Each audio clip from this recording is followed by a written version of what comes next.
From amazing 5-bedroom, 2-story homes to beautiful 2 bedrooms with office space, Celebrity Homes has the perfect home for you. Our homes come with amazing features, vaulted ceilings, sprinkler systems, quartz countertops, designer light packages, and more. Plus, Celebrity Homes is proud to offer our new exclusive closing package. Get a refrigerator, washer-dryer, garage door opener, instant access to Wi-Fi, professionally installed blinds, and up to $3,000 towards closing costs. Yes, it's all included. Visit CelebrityHomesOmaha.com today. The living room is where you make life's most beautiful memories. But your sofa shouldn't be the one remembering them. The new life-resistant, high-performance furniture collection from Ashley is designed to withstand all the spills, slip-ups, and muddy paws that come with the best parts of life. Ashley high-performance sofas and recliners are soft, on-trend, and easy to clean. Shop the high-performance furniture in-store or online at ashley.com. Ashley, for the love of home.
I don't want a holy life of prayer and contemplation. I want a life of strife, lust, striving, seeking, struggling, and debauchery. I'm not content to settle for one experience when there is a whole lifetime of experiences to be had. I'm so hungry for knowledge that I live several lives at once to acquire it. A Catholic and a Buddhist, a reader and a writer, a sinner and a philosopher, a husband and a father, a Native American and a white man. I no longer have any desire to fit into any one category.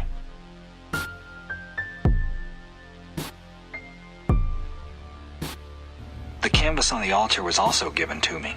Its calligraphy translates to moonbeams pierced to the bottom of the pools, yet in the water not a trace remains. Not a trace remains. I have two definitions for the word magic. The first is knowing that I can affect change through my own will, even behind these bars. The other meaning is more experiential, seeing beauty for a moment in the midst of the mundane. In the movies, it's always the other prisoners you have to watch out for. In real life, it's the guards and the administration. They go out of their way to make your life harder and more stressful than it already is, as if being on death row were not enough. They can send a man to prison for writing bad checks and then torment him there until he becomes a violent offender. One of our, Lori and mine's, greatest inventions was moon water. Another prisoner once discovered me making moon water and said it was so illogical it nearly drove him insane. For months afterward, he would stomp his feet in frustration and bellow, "This shit is crazy. It makes no sense. That shit is making my head hurt." For some reason, the thought of it seemed to hurt his mind. Then again, he was a little unbalanced to begin with. Moon water can be made only once a month, on the night of the full moon. After the sun goes down and the moon rides high, you fill a container with water and set it on a window ledge so that the moon casts a reflection in it. You must leave it there all night so that it catches as much of the moon's light as possible. You have to remove it right before morning so that the sun's light never touches it. It must then be kept in a dark place. My wife and I did this every full moon for years, and we would take a single sip of the water at the same time each night while thinking of each other. In that moment, we were united, no matter how far apart we might be. You take a single sip each night so that you have enough to last the entire month. For every way the system attempts to separate us, we can't help but seek out new ways to pull ourselves together. In the end, Hatefulness and ignorance always fail in the face of intelligence and love. The proof is in the moon water. Moonbeams pierce to the bottom of the pools, yet in the water, not a trace remains. Not a trace remains. Not a trace remains.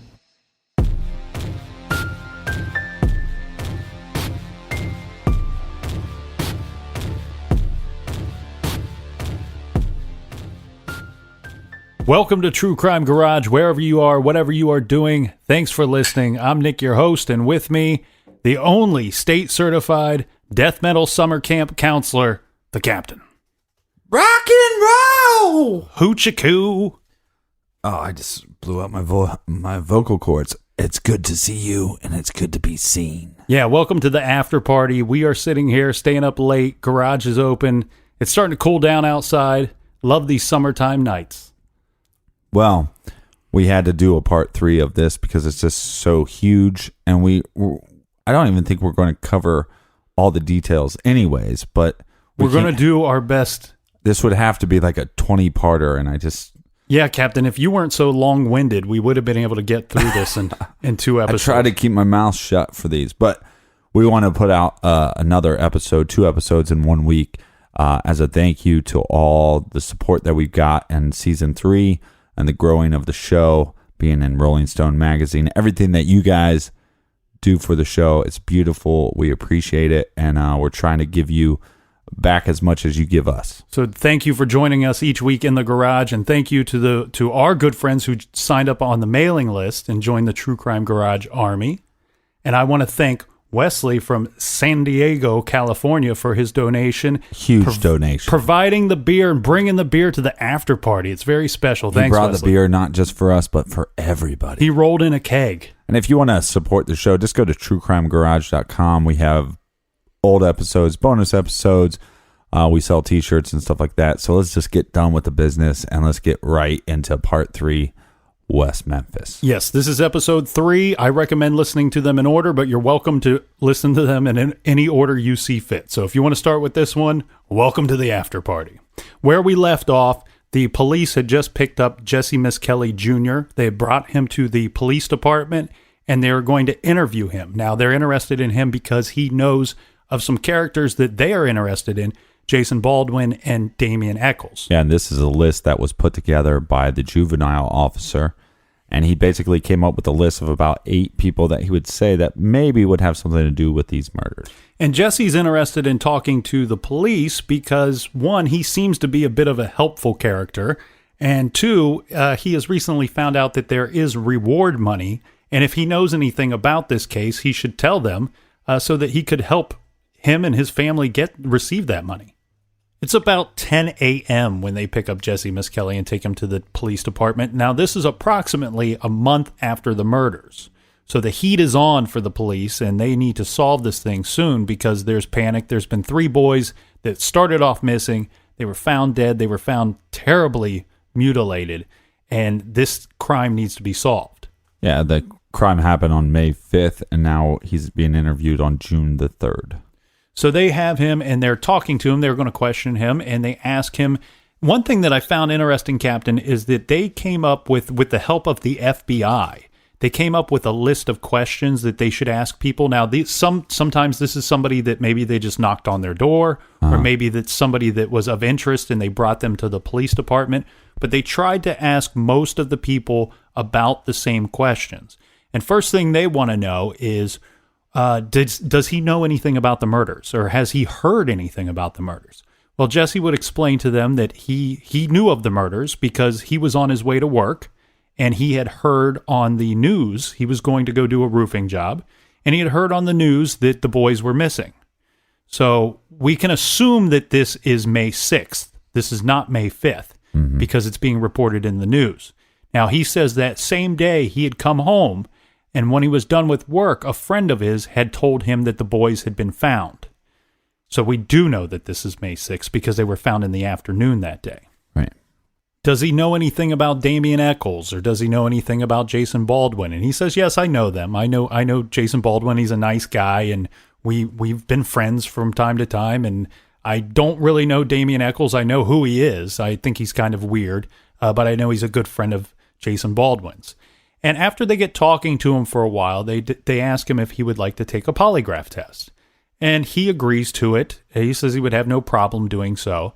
And of course, they need again to get the permission from his father. They find his father. His father's at like a fast food restaurant, and he says, yeah, sure, no problem. I'll sign the paper. And so now they have permission to give him the polygraph. They ask him only about 6 or 7 questions. I don't have them in front of me, but basically it's simple questions. Things like, do you know anything about the murders? Have you heard anything about the murders? Do you know who killed these boys? Yeah, it's a questionnaire that they had. And within those questions, they're going to sprinkle in things that may or may not have anything to do with the case that they're looking into. And one of those questions that they ask him is, have you ever done drugs? And he basically says no to most of these questions. He doesn't know who killed these boys. He doesn't know much about the murder. No, he's never done drugs. And they come back to him and they explain to him, you are lying. We know that you're lying. But how do we know? This machine that we have, right? It tells us that you're lying. Secret machine. It's actually it's hooked up to your brain, and your brain is telling us that you're lying. Yeah. Well, this confuses Jesse, and let's go back. Jesse's a simple-minded guy. Yeah. So for the people that want to point out that the West Memphis 3 are innocent, you will hear them say that he has an IQ as low as 68 or 67. Right. For the people that want to say that they're guilty, sometimes they report that his IQ is as high as 79 or 80. So it all depends on what side of the fence you're on. And some people like to say like has a handicap. I don't like to think of him like that. I just think he's very simple, and that's the way I like to view it. So he's confused by being told that he's lying, and they point out to him, well, we know that you've done drugs because we've seen you sell them. And he explains to them, I've never sold them, but okay, yes, I have done drugs. So now they're getting him to admit to some things. And they start with what we're going to call an interrogation. What I'm going to call they started with questions, they moved on to the polygraph. Now they're going to say they're questioning him more. This is an interrogation. And they believe that he knows something of these murders. And he knows more than just hearing about it from his friends. Right. So he starts to agree with some of the things that they're telling him. And he's going to start off by telling them that, yes, he was in Robin Hood Hills, and he had been there before. And he got there around 9 a.m. Yeah. And that he says he woke up at 9 a.m., but then he got there about 12. Well, the first state portions of the questions, he says he was there as early as 9. Yeah. And they will coax him a little bit more, and that eventually moves to noon. Yeah, and online it's kind of hard to find, but there's 2 recordings, one of the first confession, the first statement made, and then the second one, but you can also find the one that happened about a year or so later. So if you're interested in those are available on the internet. Real quickly, I'm going to try to go through his first confession. I'm just going to sum it up real quick. Yes. And we'll go through some questionable things with it. But basically, he says that he met Jesse that Jesse had met Jason and Damien at Robin Hood Hills. And he had got there in the morning time. And he walked. He walked there, and the other boys had walked there as well. And he states that that's when they saw the 3 kids, and they hollered at him to come into the woods. Damien hollered at him. And so the kids come in there, and he says that he saw Damien hit the one boy and bruise him up real bad. Yeah. He says that Jason starts to attack one of the other boys. And then at this point, the police they're concerned about this potential confession that they're getting because they know that the kids were at school that day. There was no way for them to have been there at 9 a.m. Or even if you go with the 12 o'clock, they're not going to be out of school by that point.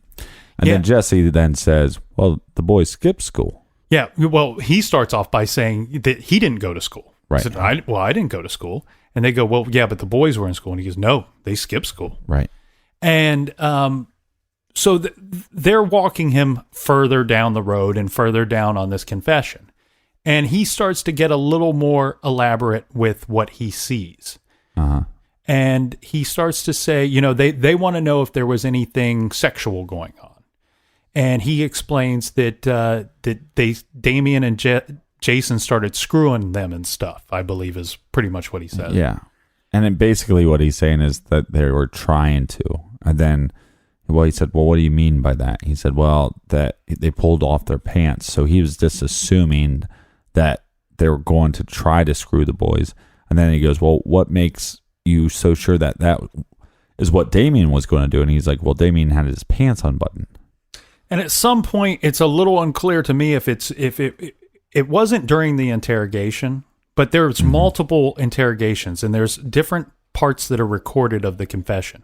Right. But some things that may have scared Jessie into opening up or to creating a story to tell them, the police used some tactics here. They had Gary Gitchell, the lead investigator. He had drawn a circle, and he put 3 dots inside of the circle, and he put X's all around the circle. And he told Jessie, he said, you see the circle? Those 3 dots inside, well, that's you, Jason, and Damien. Those X's all around the circle, those are police. Now, do you want to be inside that circle, or do you want to be outside of that circle? Right. And he says, well, I want to be outside of the circle. And Gitchell would go on to show him a picture of one of the dead boys. Yeah. Now, later, Jessie would say that this shocked him, that he had saw a picture of the face of one of the dead boys, and he could see that he was all beat up and he was all bruised up. Right. And he probably had never seen a picture of a dead person, let alone a dead child, before. Well, hopefully he never did. Well, this shocks him. Well, if it couldn't shock him any more than this, shortly afterwards, Gitchell would play a audio tape for Jessie Misskelley. And what it is it's a child's voice, and he says one sentence. The boy on the recording says, "Nobody knows what happened but me." This terrifies Jessie. He doesn't know what to think of the picture. He doesn't know what to think of the recording. He doesn't know who's in the recording or why that was said. Well, he's going on and on into this confession, and it's a lot of back and forth. People have seen bits of this confession in the movies, in the documentaries. Mm-hmm. You can find some of it online. And those documentaries are Paradise Lost or West of Memphis. And I don't know that we're going to go into every bit of it because we'd be here for we'd have another after party after this one. I mean, look, if you're really interested in this case, start with the Paradise Lost. It's not going to give you a bunch of information. I mean, start with our podcast, obviously.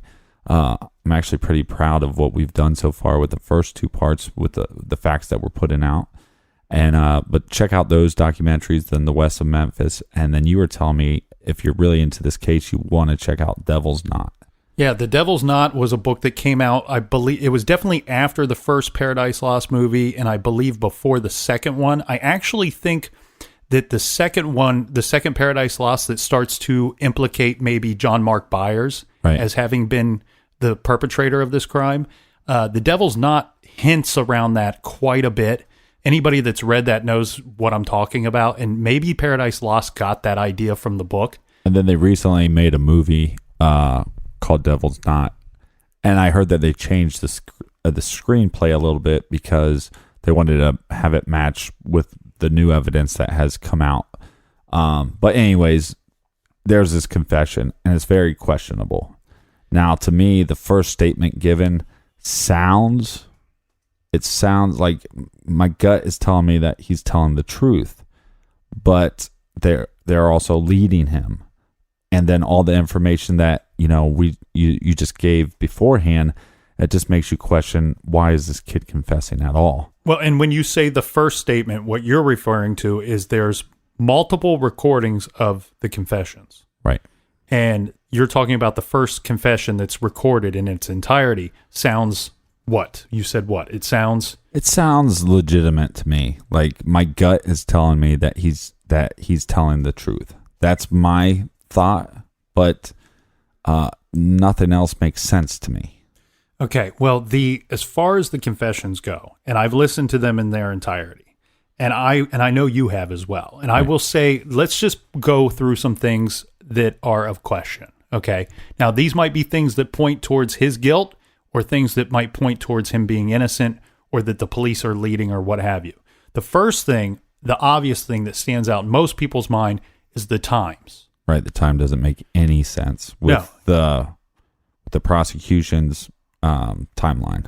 Throughout the confessions that were taken on this day, the times, Jesse will change times 8 times. He will give 8 different times of day for when he first met up with Damien and Jason. Right. And then the investigators are always leading him later in the day. They're trying to get away from that 9 o'clock. They're trying to get away from that noon. The investigators know that the boys were last seen around 6 or 6:30 p.m. So they need Damien, Jason, and Jesse to have met up with those boys at that time or later. Right, not at noon. So as we said, Jesse starts off saying 9, and then 9 becomes noon, and then noon becomes after school. After work. It was after work. It was about 5 o'clock.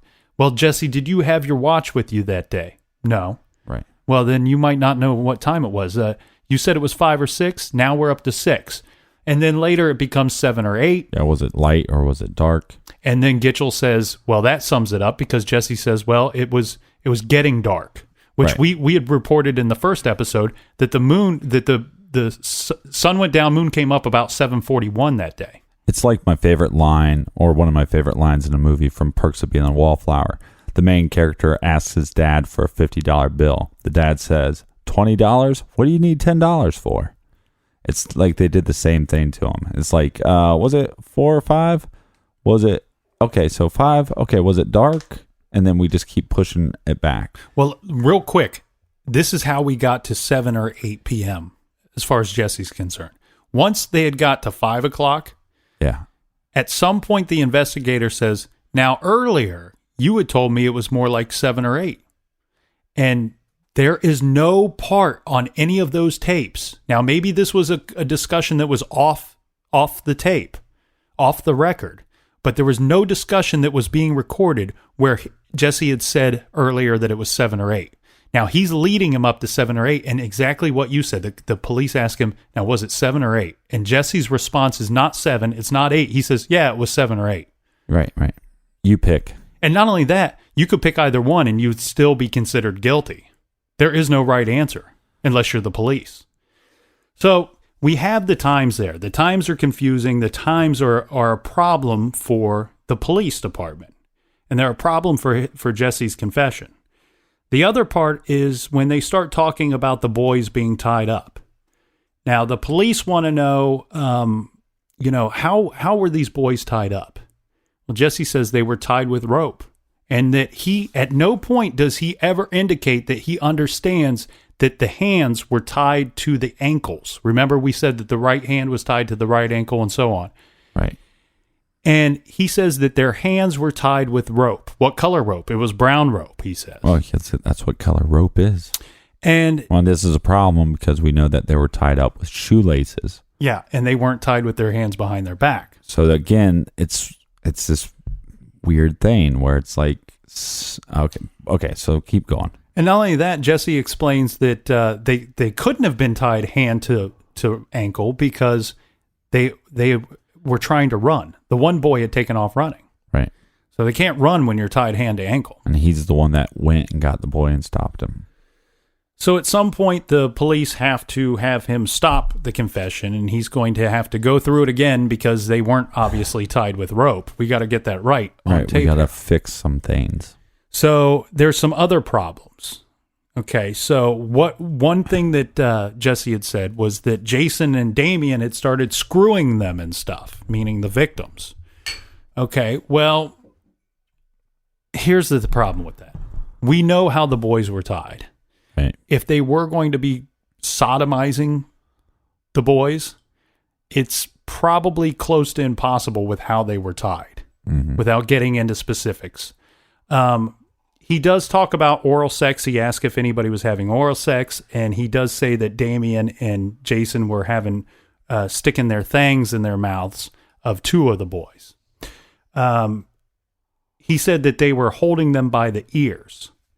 Now, that is a problem for Jesse because there are injuries to some of the boys, if not all of them, that would indicate an act like that occurring. Well, yeah. if you go against science, yes. The police want to know, first of all, they want to know, did Jessie rape any of the boys? And he says, no, I didn't do any of that. One thing you'll notice in these confessions is that Jessie is constantly, he will tell a portion of the story, and then he'll say, and then that's when I left.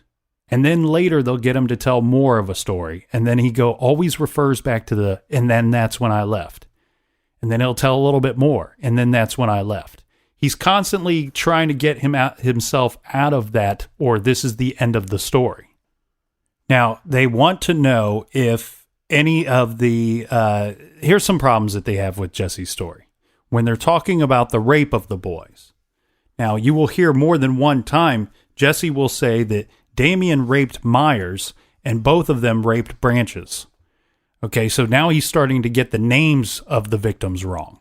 Right. He's referring. I thought you just got them wrong. No, he's referring to Byers. I don't know if he's referring to Moore or Byers, but he says Myers, right? Which is kind of a smashing of the two. Mm-hmm. And then he talks about both of them raping Branches. But here's a problem for Jessie. At some point, he doesn't realize this, but I think he's trying to confirm their story or put validity to his story. He says at some point that the Moore boy got away and started to run, right, and that Jessie went and caught him and brought him back.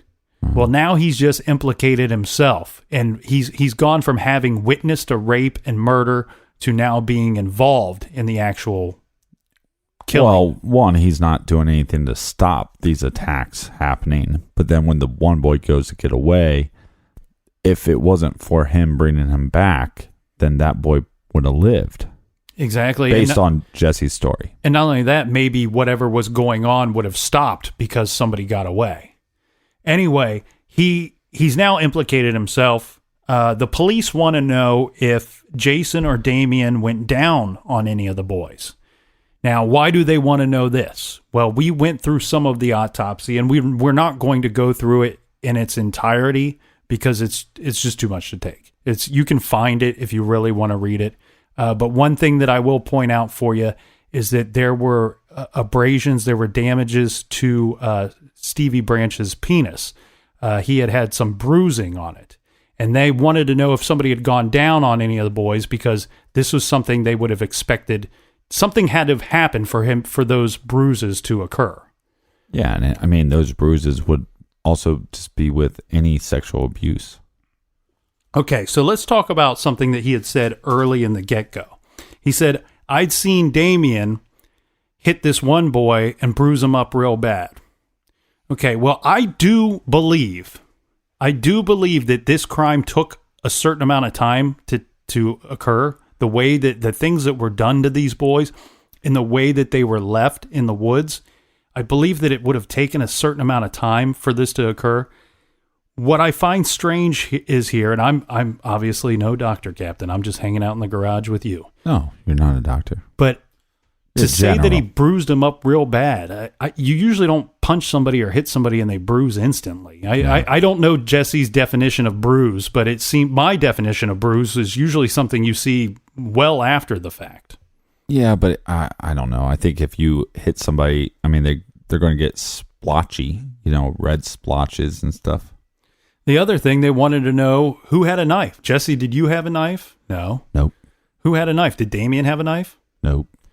Jason had a knife. Yes, he did. He had several knives. Not there, but he has several knives. He has several knives, but what knife did he have with them at the crime scene? It's a pull-out lock blade. So it's the kind of blade that when you pull it out, that it'll lock into place. Well, Jesse's asked, to describe the knife. And he says it's a lock blade, and he says it's about 6 inches. It's a blade that's about 6 inches. And what kind of blade is it? Well, the problem with this is he says it's a regular blade. Right. Now, again, I don't know Jesse's definition of bruising. I don't know his definition of a regular blade. But when I hear somebody say regular blade, I'm thinking of a flat, single-edged lock knife. The problem with that is they firmly believe that the injuries that were suffered by Christopher Byers, right, when they cut off the scrotum, they believed that it was a serrated knife that would have caused that wound, that would have removed that portion of the body. He never describes a serrated knife. It's a normal knife.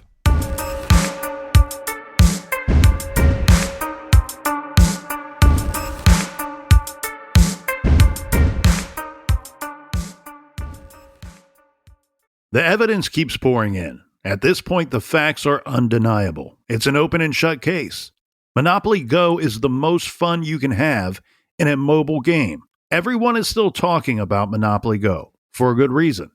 It is an absolute hit. Millions of people pass Go every day because this game is always bringing something new to the table. Like countless crazy tournaments you can join with your friends as partners or teams.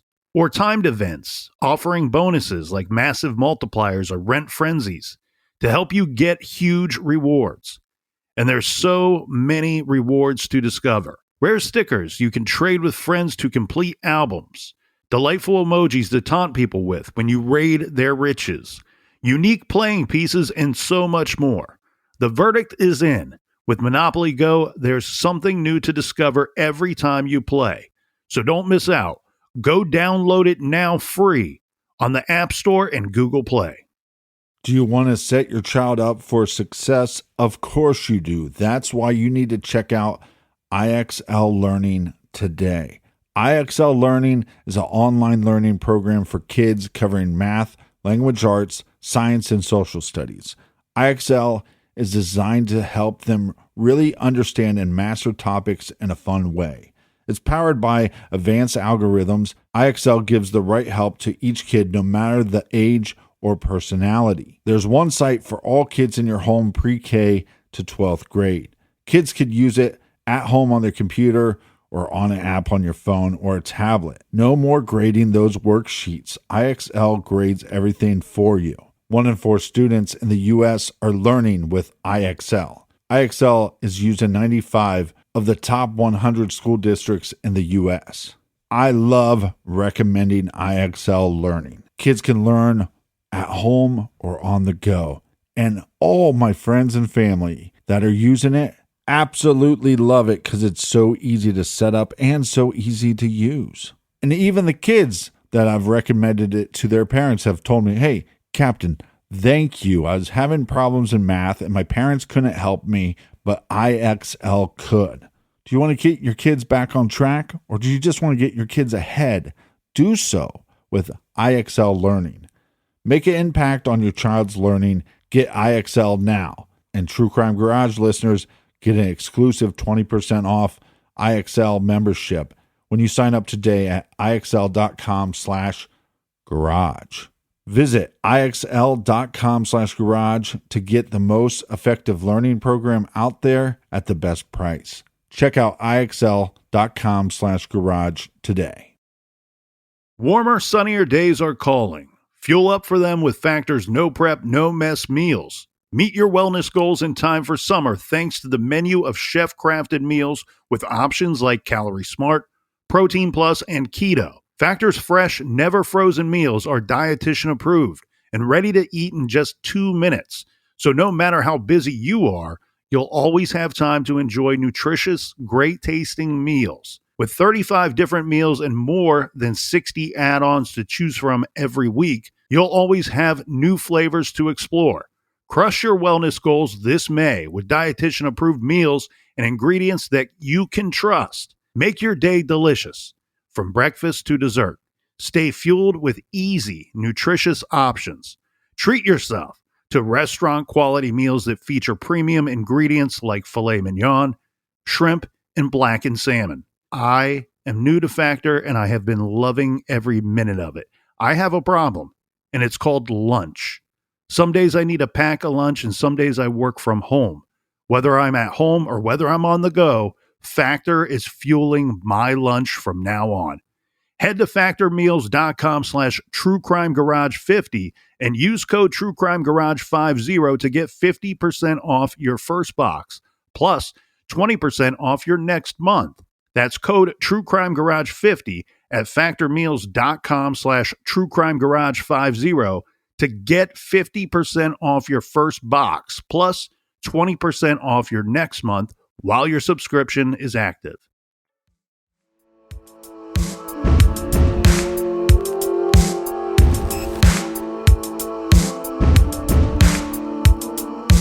They probe on. They want to know, were any of the boys dead when you left? Because he keeps saying that he left. Now, the first couple of times, no, all the boys were still alive when he left. And eventually they get him to the point where he says that, yes, the Byers boy, they have 3 pictures. They have a picture of each boy out on the table. And a lot of times he doesn't refer to the boys by names. He'll just point at one of the pictures and say, that boy. Right. And he points at a picture and he says, that boy, he was dead. They killed him before I left. Well, the investigators might have got tired of him saying the wrong names. And so they might have just been like, you just need to point from now on, because you calling them Myers and stuff doesn't work for what we need you for. Well, and you know what's interesting to me was at one point early in the confession, he refers to the Byers boy as Moore, which the strange thing about that was the police and the medical examiner early in the investigation had confused those 2 boys as well. I always found that strange. It doesn't mean anything, but I always found it odd that 2 of the boys were confused by multiple people. Anyway, he says that, yes, the Byers boy was killed before he had left, and they ask how he was killed. Well, they choked him. They choked him with his hands, and then they choked him with a stick. A little stick. Yeah. And then they threw him into the water. And I believe he says that he saw him still twitching or his feet still kicking. Yeah, one of them was kicking. Once he was thrown into the water. And he's referring to the Byers boy. There's a couple problems with that. Well, we don't really know who he's referring to. Yeah, we do, because he says that one right there, and Gitchell says you're talking about the Byers boy. I know, but what I'm saying is for most of the interrogation, he's switching them up. So okay, but for this instance, he's talking about, he's pointing to Christopher Byers. Mm-hmm. Now, the reason why this is important is because out of the 3 victims, when you refer to the autopsy report, there was a lot of damage done to all 3 of these boys. There was more damage done to Christopher Byers than anybody else. But one of the few body parts that was not damaged on Christopher Byers was his neck. There was no indication of having been choked, strangled, or choked with a stick on his neck. Right.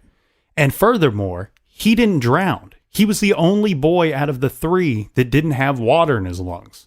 He was so we dead. Would assume that he had died before he put in the water. He was dead before he was put in the water. But according to Jesse, he's kicking. He was kicking. He was still kicking. He would have been, exactly. He would have been alive, and he probably would have inhaled some water at that point.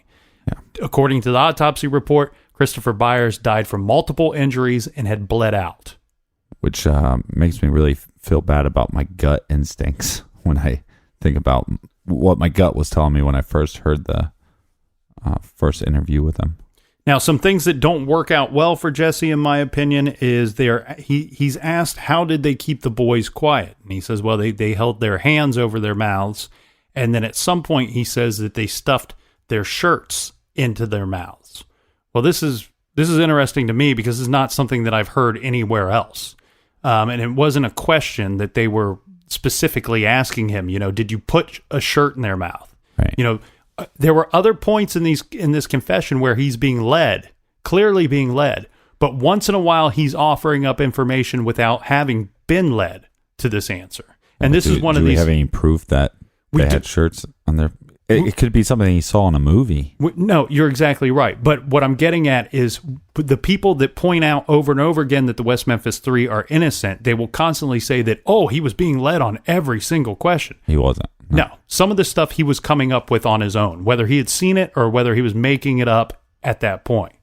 Now, the other problem that I have with his confession that doesn't look good for Jesse is that he does admit that only one of the boys had their penis removed was castrated. But this is also a month afterwards, and how many rumors are happening in that town? The reason why I have a problem with that is, as we reported in our first episode, what was reported in the newspaper the day after the boys were found. Doesn't matter what's reported. I understand, but what I'm saying is the what's reported in that newspaper is what starts off everybody's general understanding of what the police found. And that understanding is that all 3 boys were sexually mutilated. That's what was stated in the newspaper. That doesn't mean that they didn't hear other rumors a month later. But what I'm getting at is that's one of the things that you need to look at. That's one of the things that the police were holding close to themselves. They were ashamed that information had gotten out, but they knew that when they find the right person would know that only one of them was castrated. I mean, one's castrated, but there is abuse to one of the kids' genitals. But keep in mind, 4 hours earlier, Jessie Misskelley knew nothing about this crime. So for him to come up with something like this and be spot on, he goes straight from knowing nothing to knowing something that maybe only the police knew. That doesn't mean he doesn't know anything. He just answered that he didn't know anything at the time. That doesn't mean he doesn't know something. I understand what he answered as. I get that. What I'm getting at is that this is a problem for Jessie Misskelley. Wouldn't you agree? That he knows he's reporting a fact he's reporting something to the police that is fact, that the general public may not have known as fact.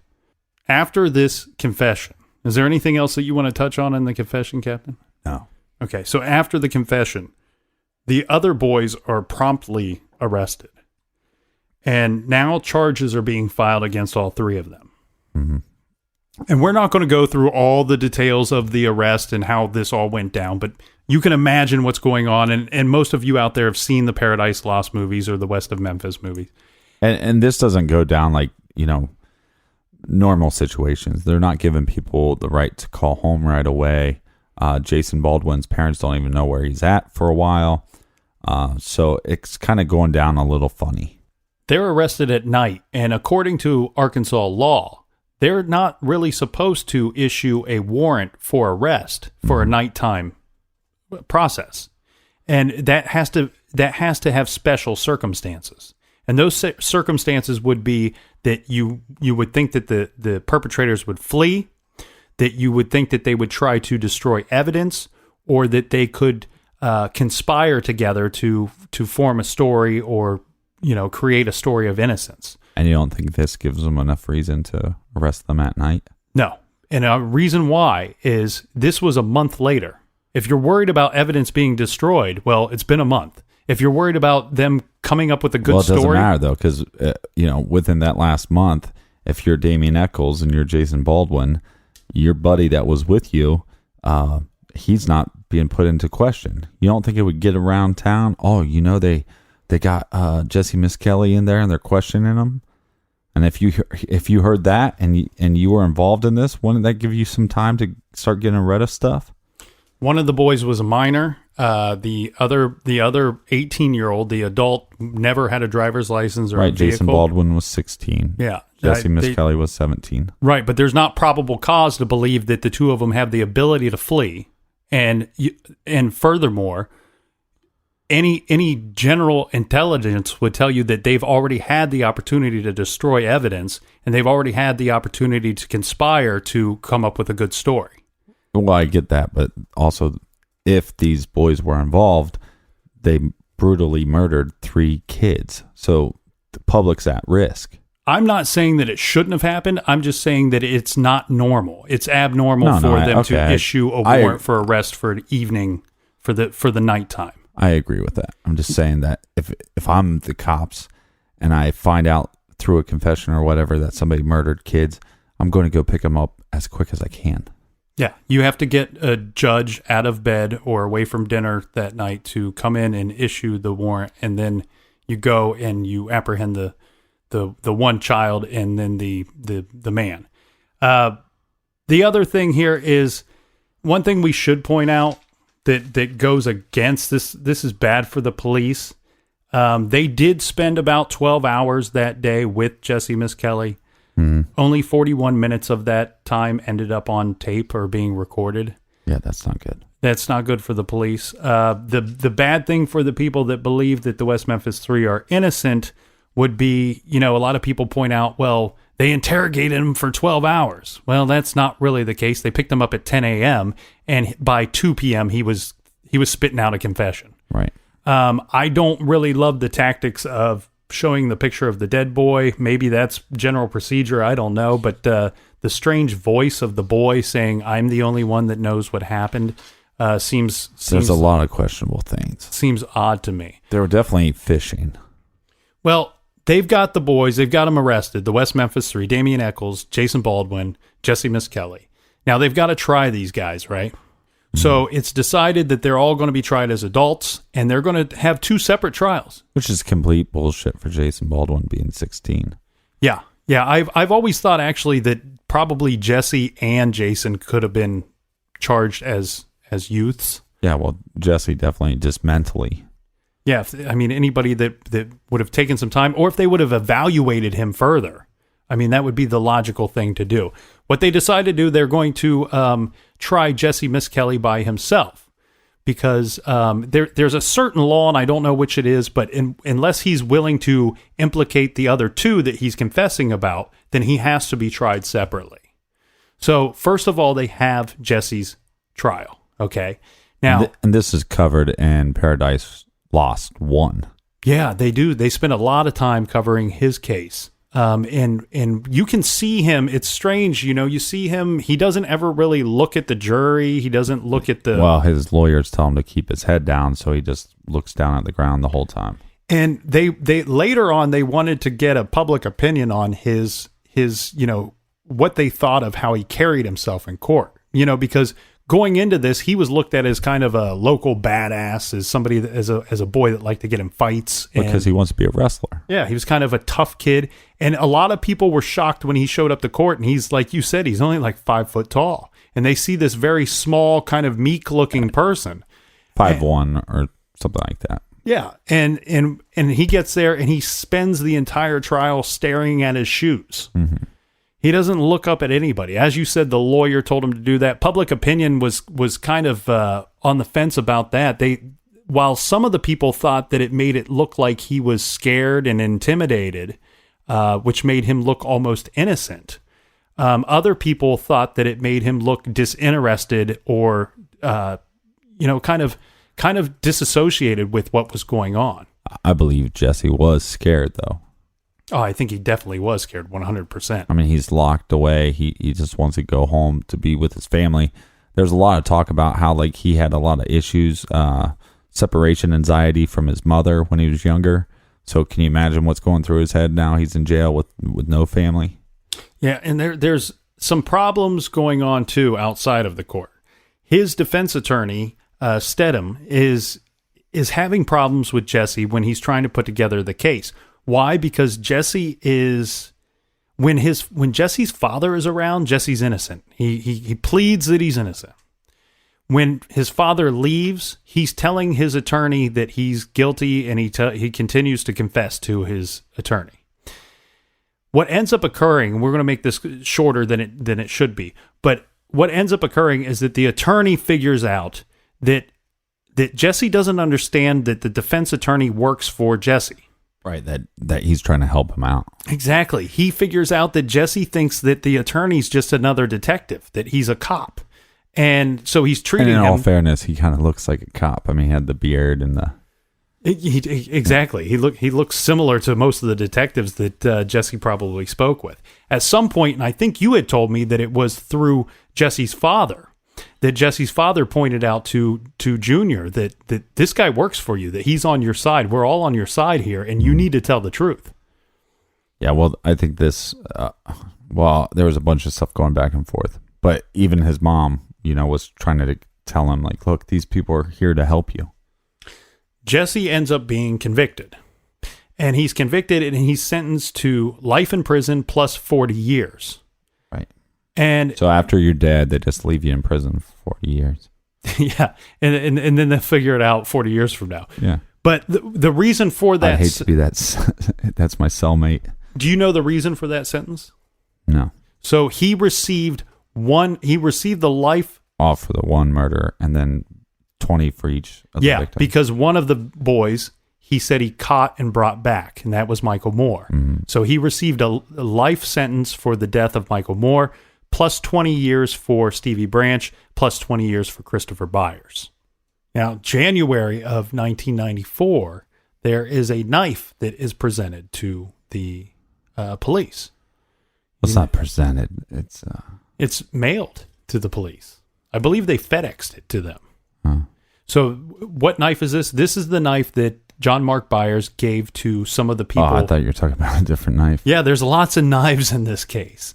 And actually, I think that when we went through the evidence that was submitted throughout the time of this investigation, it was like, 18 or 19 knives were submitted as evidence at some point, or looked at, sent to the crime lab for analysis.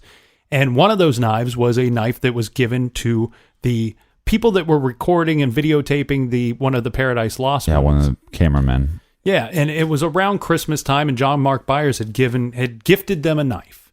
And at some point, the person that received the knife thought that it looked to have been used, that maybe there was something on it, and this item could be blood. Well, they decide, the good people at HBO decide that they should turn the knife into the police department. The police department then, in turn, gives it to the crime lab. And they are able to determine, this is quite strange, they're able to determine that there is blood on the knife, and that the blood matches that of Christopher Byers. Well, this is a problem because it's found in the possession of John Mark Byers. They would go on to ask John Mark Byers about this knife and how he had received it and what he had done with the knife, and would there be any reason why... Well, it matches, but it doesn't match exactly, right? It's just the type. It's the same type. Right, but for the purpose of their questioning, it matches Christopher Byers. Okay. So they're going to interrogate and interview John Mark Byers about the knife. They want to know why that the boy's blood would be on the knife. He doesn't know. He doesn't know that there's no reason why there should be any blood at all. They don't bluntly ask him about Christopher Byers. He goes on to say that maybe he was using it to cut deer meat, or maybe he'd used it to cut himself. Well, using it to cut himself on accident while he was cutting the deer meat might have saved him a bit, because they would later find out and later determine that the blood that was on that knife also matched his. Now, well, this is curious because they're not father and son biologically. That we know of. Exactly. It's not reported that way. Exactly. But he did started seeing her when she was pregnant, so. And they end up having similar blood. Now, we should point out here that you're exactly right, Captain, that all that they did is what is referred to as an alpha test on that, which really breaks it down. They didn't have much DNA testing at the time. And all that does is break it down and say that you can eliminate this person or that person. You can't eliminate these other people. Mm-hmm. And so I'm sure that it probably matches more than just John Mark and Christopher Byers. But this was something that they were looking into during the course of putting together the case against Damien and Jason. And this is interesting too, because there was another knife that was found before that. And that was the knife that was found in the water in the pond or lake behind Jason Baldwin's trailer. Mm. Now, this was not a lock knife, was it, Captain? No, it was called a survival knife. Yeah, so the blade doesn't bend. It's just handle and blade. Yeah, it looks like Rambo's knife, right? Yeah. And this would be like a 7 or 8 inch blade. This is a big blade. The problem with a few of these things too is one with the 6-inch blade that is discussed in Jessie Misskelley's confession, and this big giant Rambo knife that's found in the water behind Jason Baldwin's trailer. These are giant knives. These are big knives. Yeah. Okay. The injuries that were miniature swords. The injuries that were sustained by these boys, some of what could be looked at as potential stab wounds, none of them penetrated the boys more than 2 inches. So that's a bit of an issue. You got all these big giant knives that we're testing. Now, it's not to say that you couldn't just pick at somebody or lightly go at it, but it's improbable in my mind. Before we can get to the trial of Damien and Jason, there is another confession by Jesse. After he's convicted and he's driven by the deputies to the prison, he will offer another confession to these deputies. I think at this point he just likes the attention. The deputies would go on to report what he says to them, and I'm not going to go through the whole confession, but there are some changes to his story. He says that he met up with Damien and Jason after he got off work, and that things went down a little bit different, that they were hanging out in the woods, in the water. They had seen the boys. Damien called the boys over, and Jessie and Jason were hiding. And after Damien grabbed one of the boys started attacking Damien, and that's when Jessie and Jason started beating the boys with sticks. Most of his confession after that would be about the same. He would tell the deputies, this again, though, we got to point out, is according to the deputies. Mm-hmm. He would tell the deputies that he lied to the police in his original confession about the times because he wanted to see if he could trick the police. And he also lied about the rope, and he knew that it was shoelaces that had tied the boys up. Yeah, but this was recorded. I mean, so we could go back and listen to it. This confession was given on the ride from the courthouse to the prison. Right, but then there was another confession that they recorded when they were trying to make the deal. Yes, that would be a third confession that was given to the prosecuting attorneys as well as his defense attorney. Jessie would later state that he only gave this confession to the deputies that were driving him to prison because that they promised him that they would drive his girlfriend to see him in prison if he told them what really had happened. And they had also told him that if he didn't confess and he didn't testify against those other boys, that what's going to happen is while he's locked away in prison, that Damien and Jason was going to get to his girlfriend. So regardless, he offers up this confession to the deputies, and we don't know if it actually happened or if the deputies made it up. But as the captain had pointed out, there was another confession that was given to the prosecutors as well as the defense attorney. And during that confession, there is one thing that comes to light that we haven't heard so far, is that he explains that he had been drinking that day. Yeah. And he was drinking whiskey. Well, a couple things come up. Well, he's drinking whiskey. The boys are drinking beer. And that he also mentions now, instead of just running and catching the kid, that he actually takes part in attacking the kid. Yeah, that he's helping to beat up some of the boys, and he's even holding some of the boys while they're being hit by Damien and Jason. And he would also say that, back to the whiskey though, he would tell them that he was drinking Evan Williams, I believe was the name of the brand of whiskey. Now, I'm just going to stop you right here, because if you can find this recording, this is very hard to listen to. Back to the whiskey that Jessie was drinking. He says he was drinking that day. He says the brand of whiskey was Evan Williams.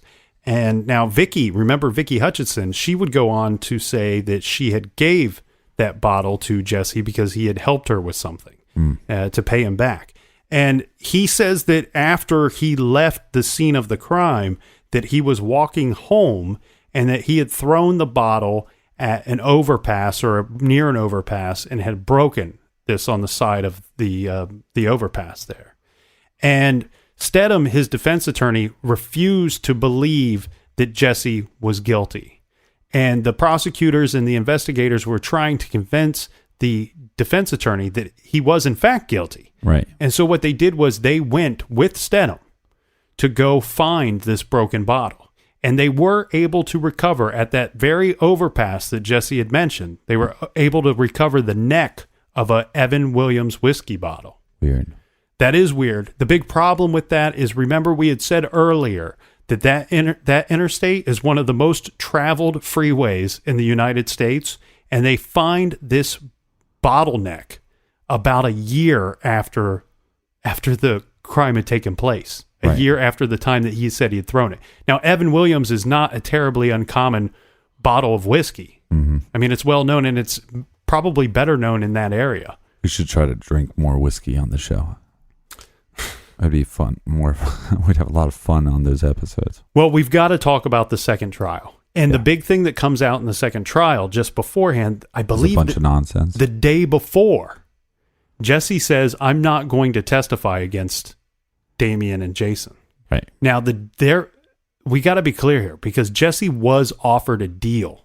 He was going to be offered a reduced sentence of 40 years to testify. They're going to get away a life in prison plus 40 years, just down to 40 years. So, and he was only... And if you look at Paradise Lost, the prosecution states to the family, if he doesn't testify, we don't have a case. That's what they say.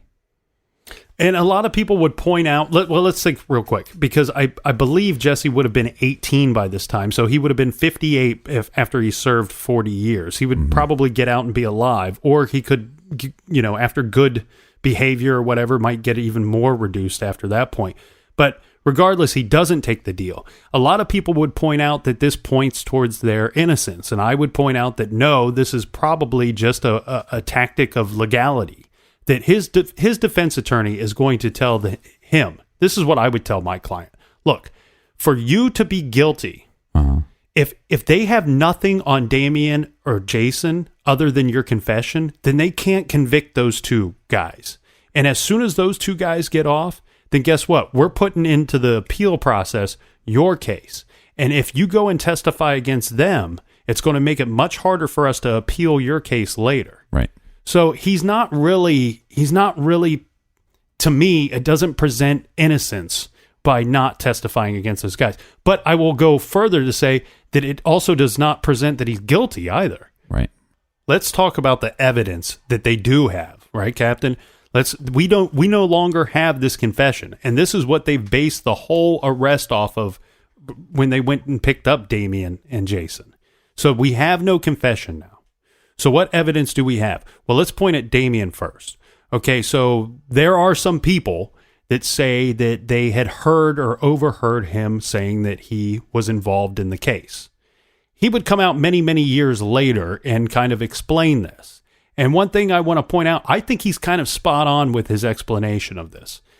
And I'll tell you why afterwards. But the general story is that he was at a softball game. He was seen at a softball game, and he had made reference that he had either knew what had happened to the boys or he had been involved in killing the boys. Right.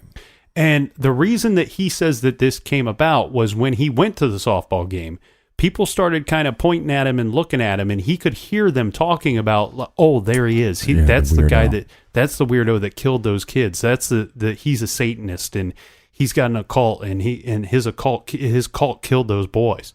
Right, but Jason Baldwin kind of talks about this, that, even though that Damien was different and most people saw him as different, that it was kind of became a joke.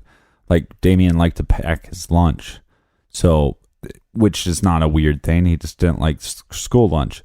So then all the boys or girls would say, oh, what you got in your lunch? A cat? And then Damien would just go, meow. He'd just go along with it. But it wasn't like he was being mean or rude, or they were even being that rude. It was just kind of a joke. Like, this guy is just a little different. But we seem to like him. Well, and he liked being strange, and he liked poking fun at people. And if you thought one thing of him, he was happy to let you think that. Mm-hmm. And why do I believe his explanation?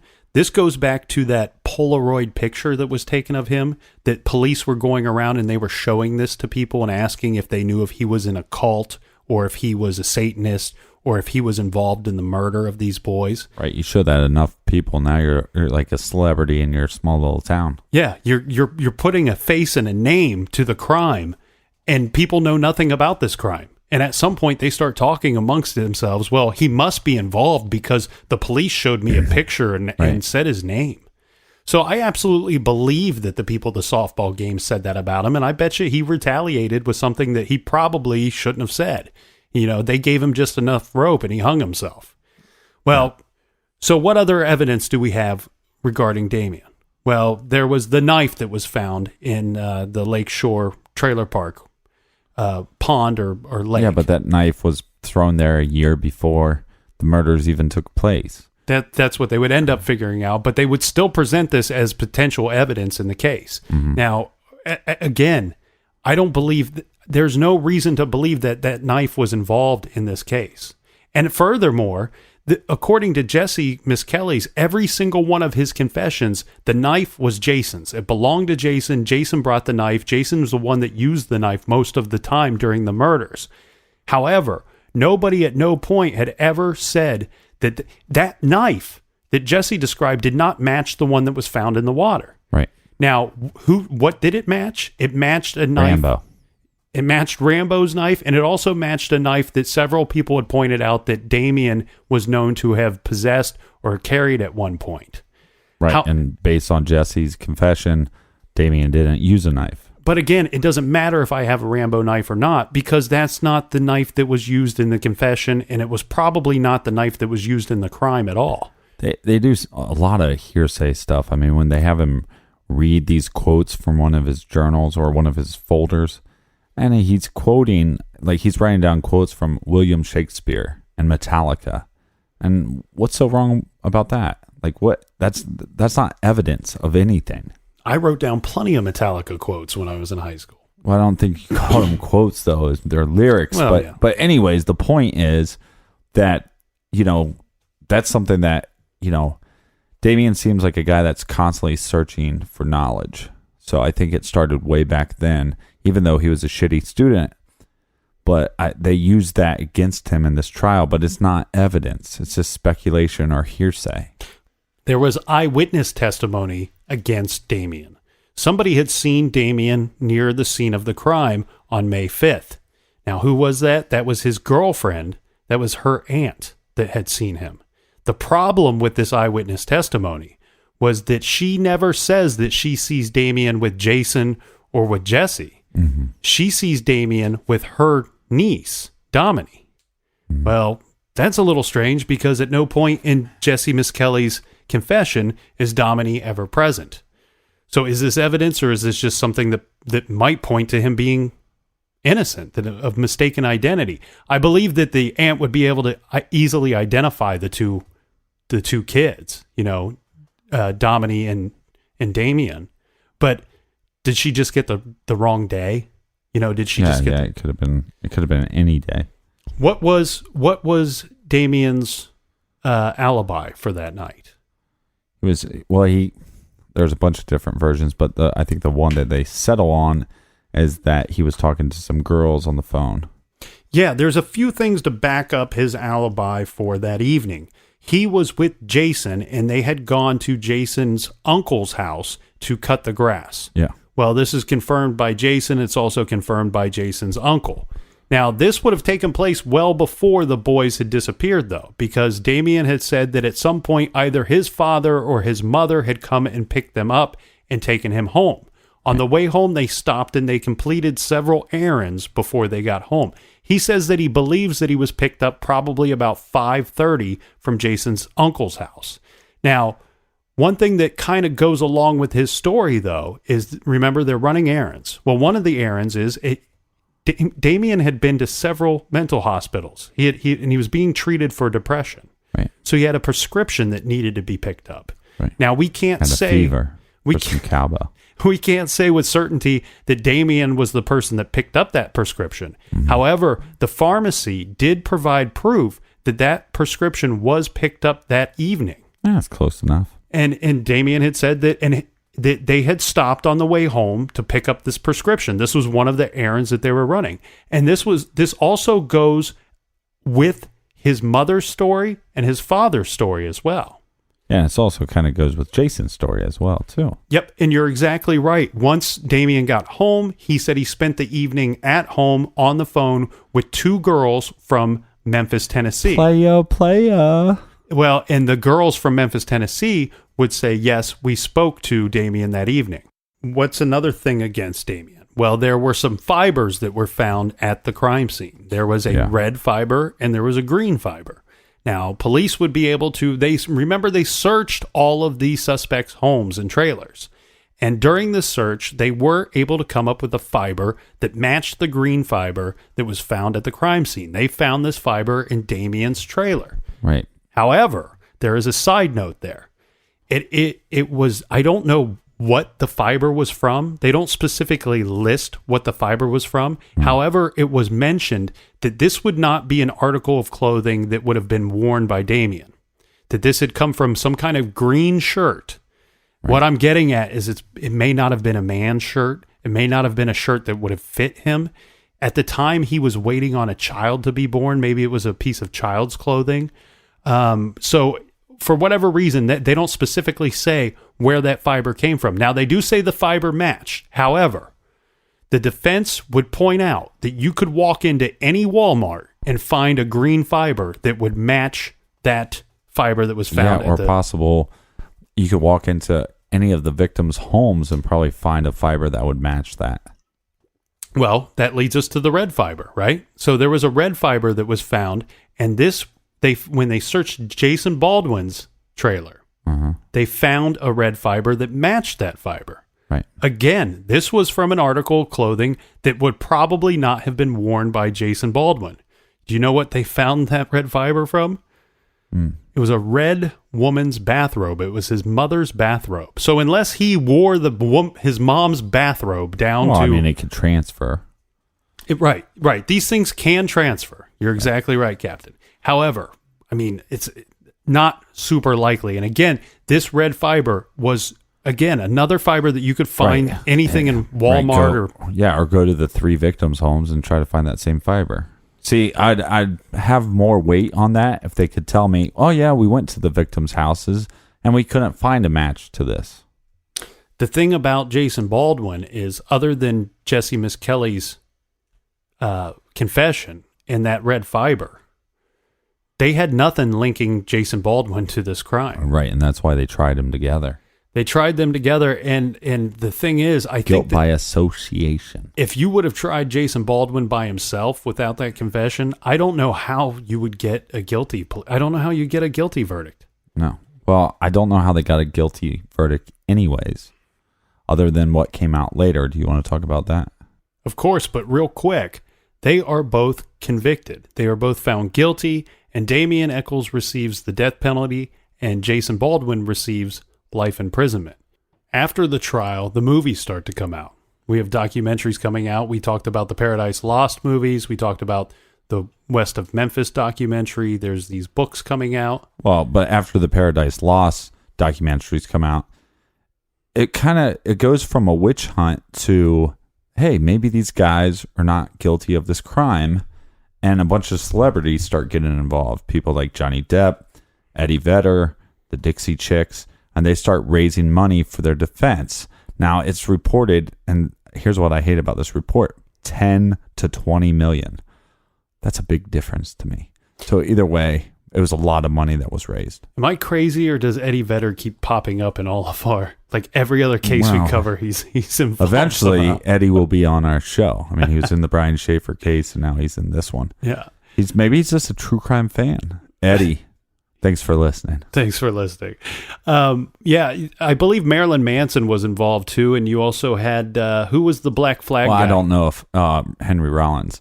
I don't know if Marilyn Manson was involved. I think there was some pictures and stuff taken afterwards once they got out, and then people started saying how much he was involved. I don't know how much he was involved. Well, Damien Echols said that that Manson was a supporter financially as well as emotionally and whatever. I didn't hear that. But the reason being was that, most people. But if he said it, I agree with him. Well, in the public eye, Marilyn Manson's not a welcomed figure amongst most people, especially the religious groups. Yeah, I like him though. And he's welcome in the garage. Yeah, but the thing is, Damien Echols is trying to prove that he's not a Satanist, because he was basically proven guilty because it was speculated that he was into Satan and that he was into witchcraft. Marilyn, thanks for the donation, but I can't. And so befriending somebody like Marilyn Manson and bringing him to the forefront, then it looks a little like maybe you are a Satanist. Not saying that Marilyn Manson is, but it was agreed upon, and I think it might have even been Marilyn Manson's idea,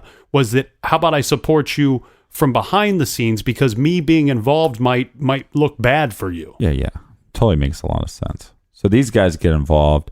Natalie Maines was involved. I said Dixie Chicks. Did you? I included all of them. It might have just been her. But so they get involved, and this money is being raised, and what they're trying to do, and this is good because they're looking for evidence to point to the fact that they're innocent. They're also looking for, little loopholes in the system. They're looking for everything, but they're also hiring investigators to start questioning people. Now, in Paradise Lost, like we said, they go after Byers, and then if you watch West of Memphis, they go after Hobbs. The problem with both of these individuals is there's not a lot of evidence that links either one of these two. There is a ton of speculation. There is a ton of character. I don't want to call it character assassination because I think some of these people are just weird people, but it's stuff that attacks their character, just like they did with Damien, which is not real evidence.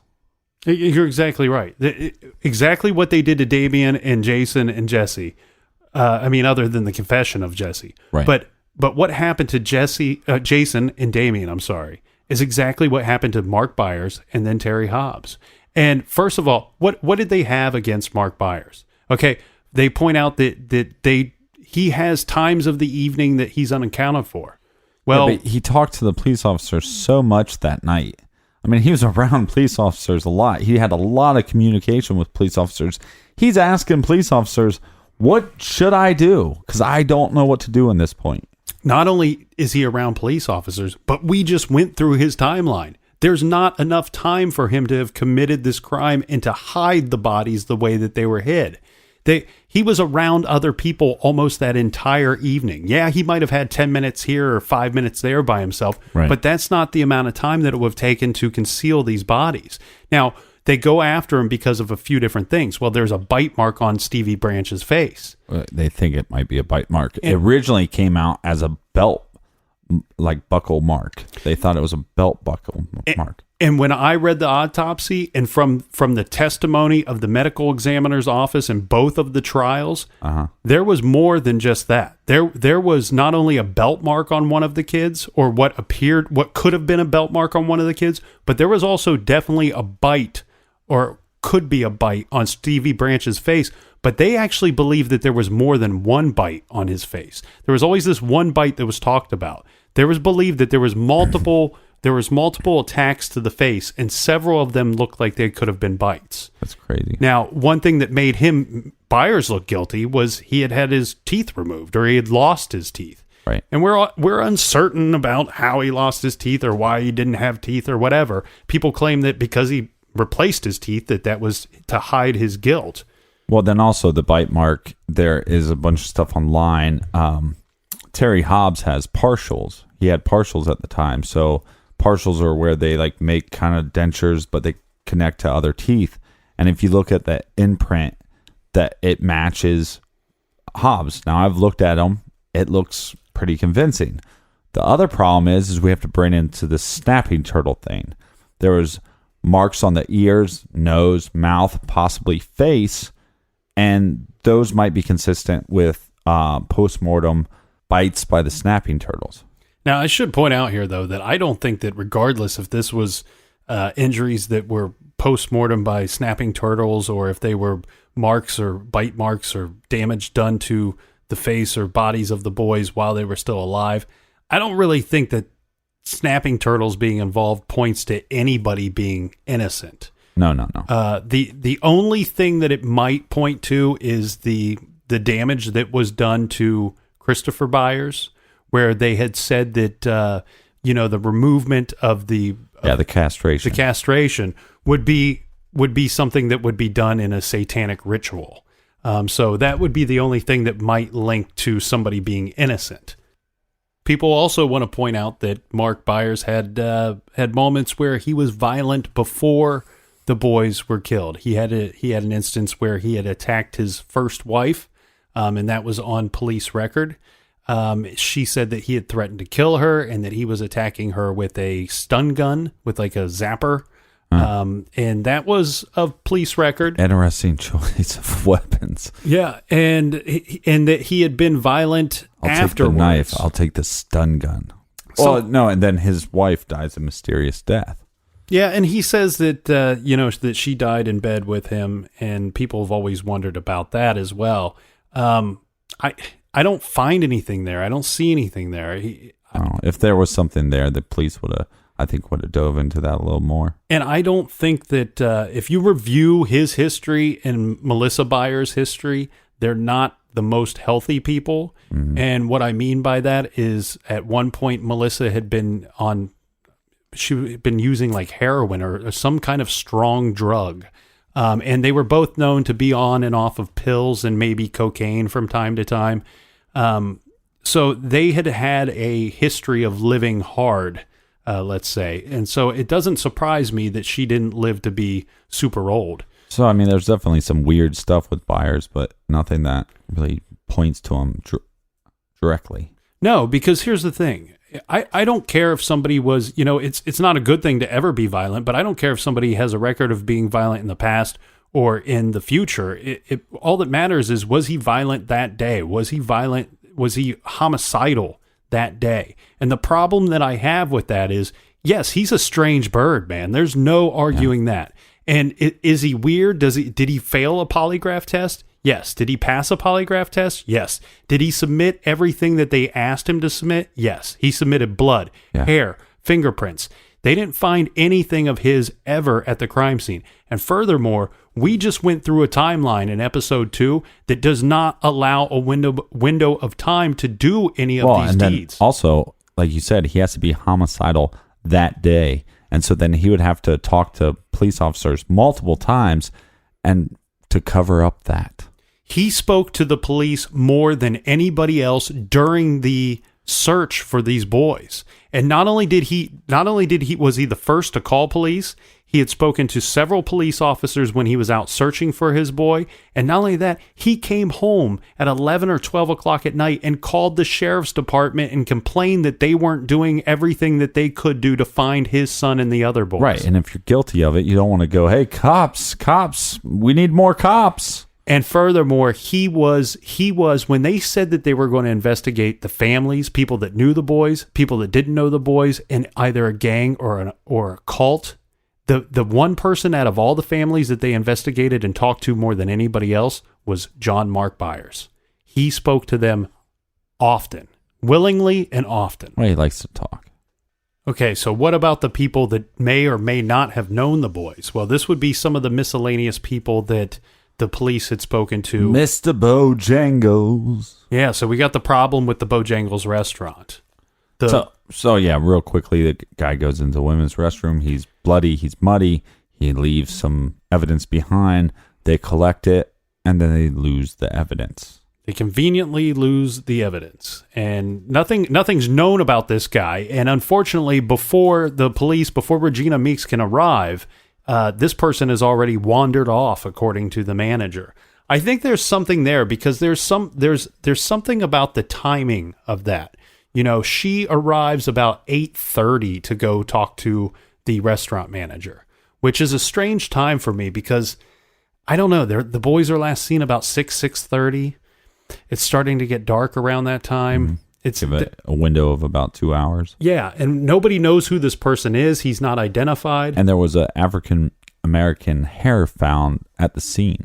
Yes, there was, and that has never been fully explained. But so it's very interesting, but it's just a big question mark. And then again, we talked about the vans. There were multiple sightings of these strange vans. Yeah. One black van was found parked on an abandoned property that was near the woods, and that was spotted that night. That was actually spotted by John Mark Byers and several other people that had reported it to police. There was also the strange white man that was driving the white van. The white man in the white van. Some reported a young man in a white van. Some reported an old man in a white van. And we got a black man in a black van. Well, there was reported a black man in a white van with with an Illinois license plate. Okay. Get it together. Okay, but at the end of the day, it's a big question mark, and we wish we knew more about Mr. Bojangles. Yeah. There were also the teenage boys that were reported seeing coming out of Robin Hood Hills by Dawn Moore, the sister of Michael Moore. And that would be the one white male and 2 black males. Yeah, and we don't know that means anything. And who knows what time that was. The girl she's about 10 years old. She's not able to give an accurate time. Well, and it could not be an accurate statement. It could have been 3 white boys, or it could be 3 black boys. We're not really for sure. So that's this big question mark there. But then there was 2 gentlemen that left west of Memphis like 10 days after the murders take place. And then those boys head out to California. So they track those boys down. Yeah, so the story with those guys, about 4 days after the bodies were found, Chris Morgan and Brian Holland, they were known in the area. They had prior drug offenses. They were kind of on the police spotlight, let's say. They were aware of these characters, and these guys had taken off, and they had gone for California. And they arrested them in California on May 17th, 1993. This is in Oceanside. Now, they picked them up because they're concerned about why would they, what they're going to refer to as flee the area shortly after the murders. Well, they took off about, as we said, 4 days after the bodies were found. They're picked up on the 17th, and they're given polygraph exams. Now, they are asked similar questions that we mentioned. Which they don't have to take these tests, but they do because they're cooperating, and they're doing that, what's it called? The survey. Yes. The FBI survey. And it's like we had said, the FBI worked with the West Memphis police, came up with this questionnaire. Right. They're giving them similar questions that they gave to Jessie Misskelley in his confession. And they come back and they say, well, you're lying. And we've seen this before. Right. We're going to interrogate you further. Well, at some point during the interrogation, one of the boys, and I say boys because these are pretty young men. I mean, they're like 18, 19 years old. And one of them had said that he might have known one or several of the murdered boys because he had previously driven a ice cream truck and he had a route in the neighborhood. Right. So that makes sense. Yeah, he said that he may have known one or all of them. And after, or at least seen them. Yeah, and after being talked to for a while, they held them there for quite some time and questioned them for quite some time. Right. One of them had a drug and alcohol problem. And he had said that at times he would even experience blackouts and memory lapses, and he couldn't account for some of his time. At some point, this interview becomes very heated. And at some point, he stands up on the chair, and he's yelling at the officers. And his exact statement is this: "Do you want me to lie? Do you want me to lie? Do you want me to say that I fucking killed those boys? Okay, maybe I killed him." He says something to that. That's not verbatim, right. But he's yelling. That's not a confession. He's right. He's yelling at these officers, and to be honest with you, if I've read his whole statement, I wouldn't say that I would do the exact thing, but I would probably do something very similar. Because I've always wondered when you see these people being interrogated and they know they're innocent, and yet these people just keep poking at them and poking at them and poking at them. I'm not saying that I would stand up and say, yeah, I killed him. What I'm saying is I could see myself getting angry and yelling back and getting verbal and getting hostile with these officers. Well, this actually happened to me in 8th grade. So here's the story. This girl, somebody throws a full pop can unopened at this little girl, and it hits her in the head. And they said, I did it. So they pull me down to the police, or not to the police, to the principal's office. And he's going to town on me, right? He's saying, you did this, you did this. He polygraphed you and waterboarded you and everything. Yeah, and I'm saying, I didn't do this. And I couldn't figure out how I knew. I mean, one, I knew I didn't throw the can, but I knew for a fact that I didn't do this. And then halfway through him yelling at me, I realized I wasn't even on the bus that day. I missed the bus, and my father had to take me to school. So now I'm screaming, I wasn't even on the bus. And he's going, yes, you were. And I end up standing up, throwing my chair, and then slamming his door on my way out, and it broke the door. Uh-oh. And then I got in trouble for that. I got suspended, like in school suspension, but it's bullshit anyways. You're falsely accusing me of something, and I proved that I wasn't even on the bus, so I shouldn't have got in trouble in the first place. And that proves my point. I've always thought that at some point I wouldn't be able to take it anymore, and I would just kind of start yelling at the officers. Shit. Yeah. If you're ever pulled in anywhere, you should just always ask for an attorney. Always ask for an attorney. Oh, well, they wouldn't let me. I was asking the principal. No, not you. I'm talking about these guys in California. So here's the real story. This is the story that we get told, right? But what we're not told, and what you will find once you dive into this particular part of the case, is that these two guys didn't just get up and leave. They received a ride from friends of theirs. They rode out there with several friends of theirs that was traveling elsewhere and dropped them off along the way. They didn't have any intention of living out the rest of their lives in California or on the run. They planned to be in California for a few weeks or maybe a month, and they wanted to return back to the Memphis area. Right. So it seems like, hey, we're going out that way. If you want to visit your sister, which that's who they were visiting, it was one of the guy's sisters. But hey, we're going out that way. You want to hitch a ride? And not only that, they willingly submitted blood and urine samples as well as fingerprints, and they went along with the polygraph. They went along with the interview. They went along with the questioning. Just like Damien Echols and Jason Baldwin. The only thing here is that when they submitted this evidence to what could be evidence to West Memphis police... Don't tell me they lost it. They didn't lose it. No, they didn't lose it. There seems to be they didn't do anything with it. All right, so they didn't test it. Well, good job. There's plenty of other miscellaneous people that are involved in this case, but it's also, like we said, it's just minutia. It's just small little incidences of people that had done things in the past that they questioned. You get about a paragraph worth of notes of an interview that was conducted by police. Some of them submitted blood, urine, fingerprints. Some of them submitted to polygraph test. None of that seems to have gone anywhere. So now we have, what? We're left with Terry Hobbs. He's a big question mark. Well, we're left with Terry Hobbs and the West Memphis 3. That's what we're down to. So what are the problems with Terry Hobbs? This comes about when? 2007-ish? This comes about before the Alford plea. Well, yeah, because they go after Byers first, but they start doing tests, and like I said, the money that was raised, they have investigators on the ground. And I think that's where it starts coming from. They finally are able to test DNA on this hair sample. This hair sample is found in one of the shoelaces that is binding Michael Moore, tying the hand to the ankle. Now, it comes back, and it does not, what does it do? It does eliminate Damien Echols.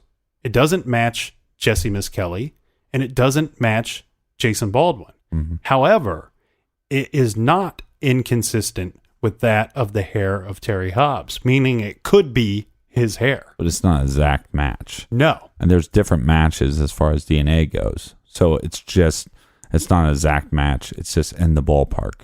And let's talk about this for a second. We have, what are the percentages? They come out and they say it's 1.5% of the population would match this hair.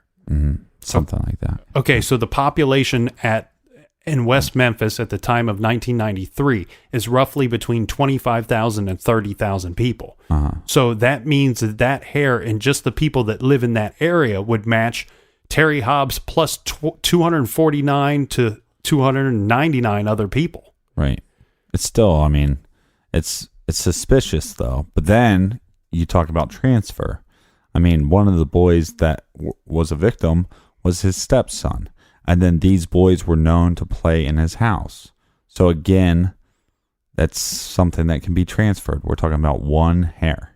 Well, and that's also going under the assumption that Michael Moore was tied up by his own shoelaces. One thing that we're not able to figure out when we look at the evidence is what boy was tied up with what boy's shoelaces. Just because they were each tied up with shoelaces doesn't mean that they were tied up with their own. You're talking about there's a chance that shoelace binding Michael Moore could have been Stevie Branch's shoelace. Well, and it would make a lot of sense why there's a hair of his stepdad on his shoe. Now, there's another problem, though, with Terry Hobbs. His friend, David Jacoby, they find a hair of his on a tree at the crime scene. Well, remember, with the timeline, they both claimed that they were in those woods on the 5th looking for the boys. Exactly. Not only do they both claim it, but you also have John Mark Byers, who's very convinced that the two of them are probably guilty. He's convinced now, though. Yeah. But he was also convinced that the West Memphis 3 were guilty at the beginning. And he does say in his statement to police at the time, this is a statement given in 1993, that he had saw Terry Hobbs multiple times in the woods when he was searching. Terry Hobbs was searching as well, and that he couldn't remember for certain, but he might have had his friend with him. Right. This is the same friend that would be talking to them underneath the streetlight.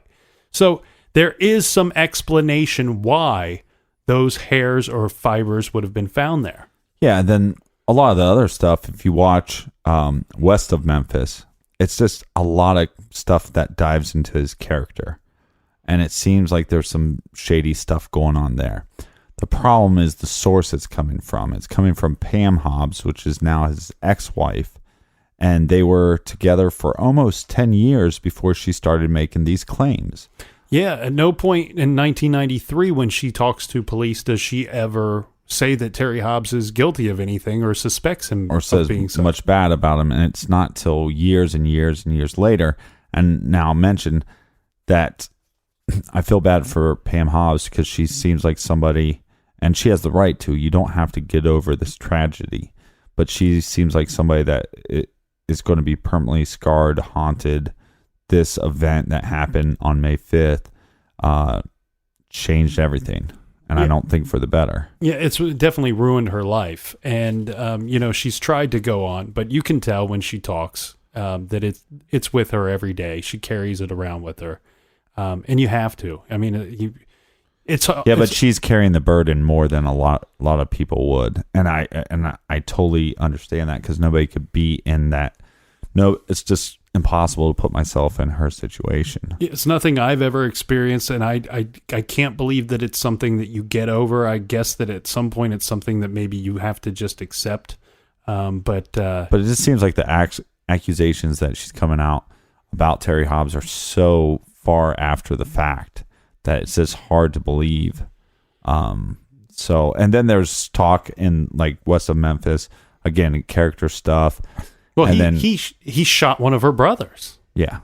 that doesn't look good, right? No, there's a lot of stuff that doesn't look good. And if we're going to bring that up, though, we should probably tell a bit of the story of maybe why he shot the brother, right? Well, there was an altercation between him and Pam, and then she, again, the day on the 5th, calls her family, and her, like we said, Terry Hobbs is looking, and Pam Hobbs' dad is looking. So she calls after this altercation, and the dad and the brother come out, and the brothers were known to kind of harass some of the female. Not the females, but what happened? Not the females, but the Pam comes from a big family. Mm. She's got a couple sisters. She's got a couple brothers, and apparently throughout the times growing up in an adulthood, that some of the sisters had problems with boyfriends or husbands. Yeah.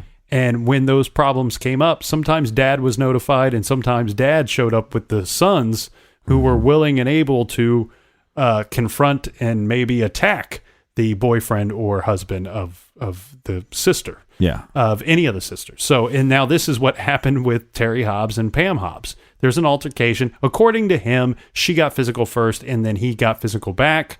And either way, it's not right on both ends. And nobody should get physical with anybody, but a phone call's made to dad, and then the brother comes out, and Terry, I don't know how exactly it went down at that point, but he kind of greets him with a shotgun, or not a shotgun, but a pistol or something. Well, and he claims that he was attacked, and then he was defending himself. Now, here's what we do know, is that there's Pam's side, and then there's Terry's side, and somewhere in the middle is the truth, and that's all we know.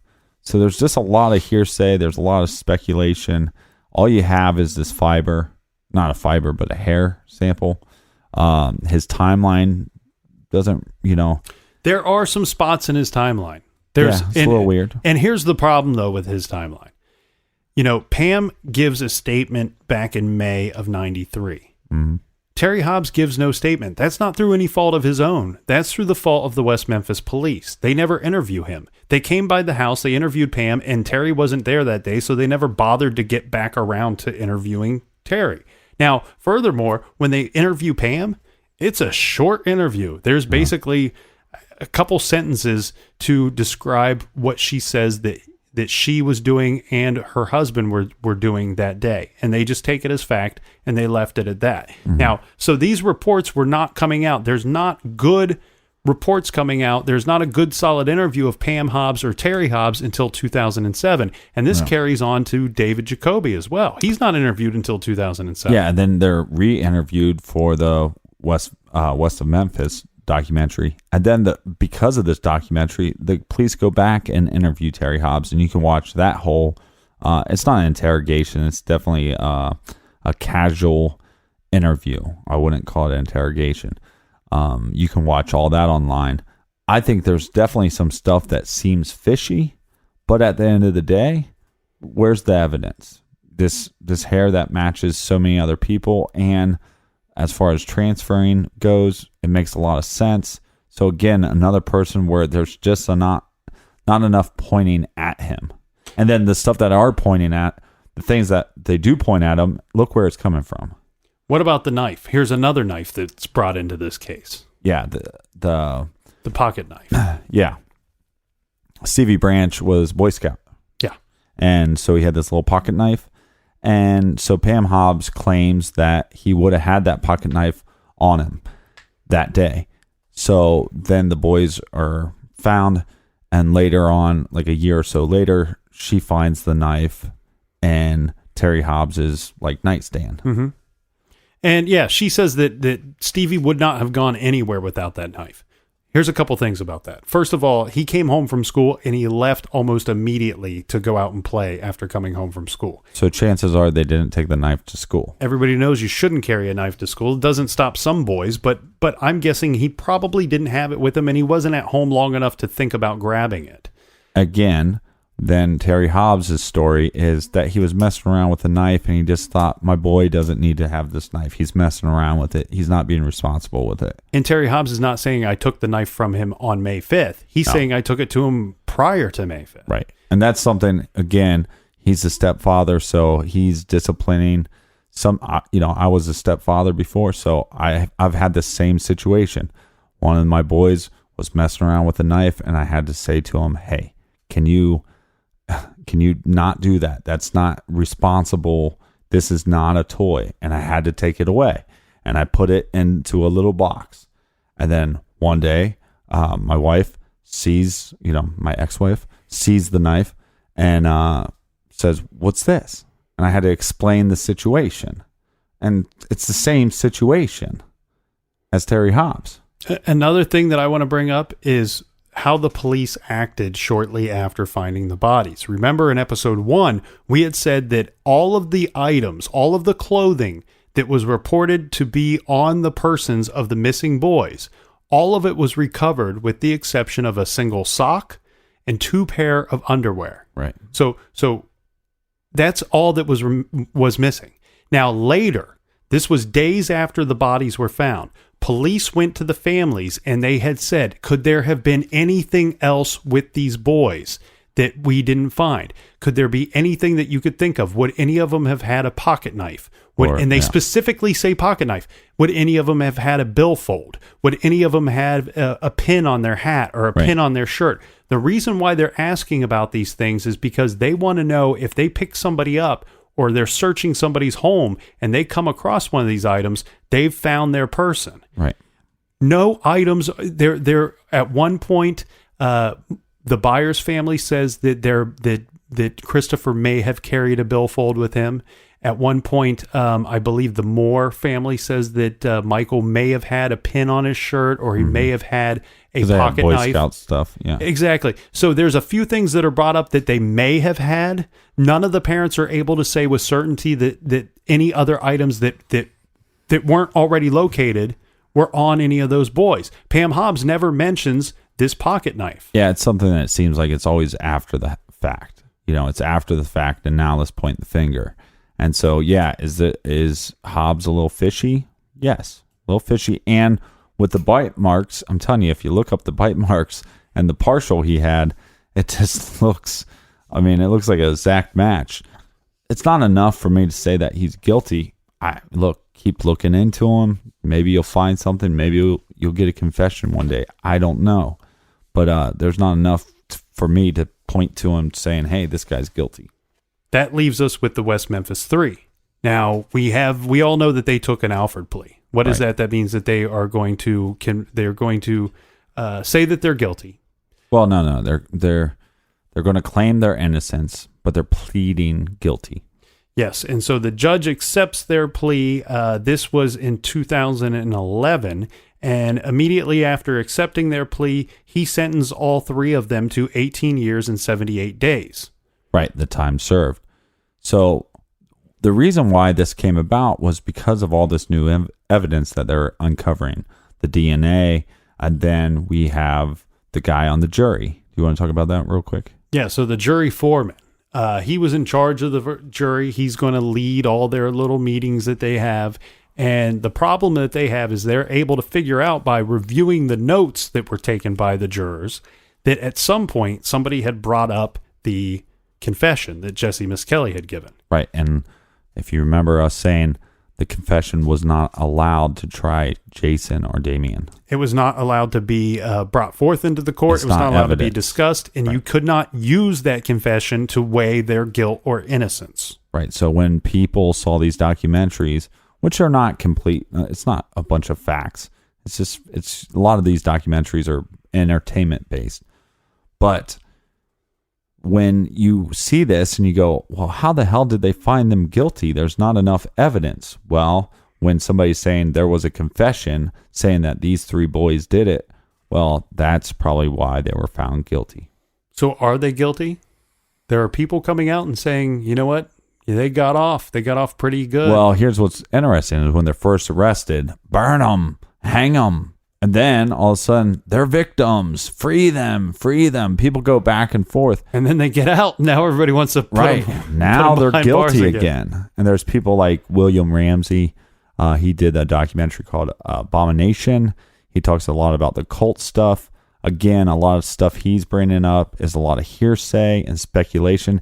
Here's one of the things, and this is very freaky, but talks about Damien Echols having a spirit number, his spirit number being 5.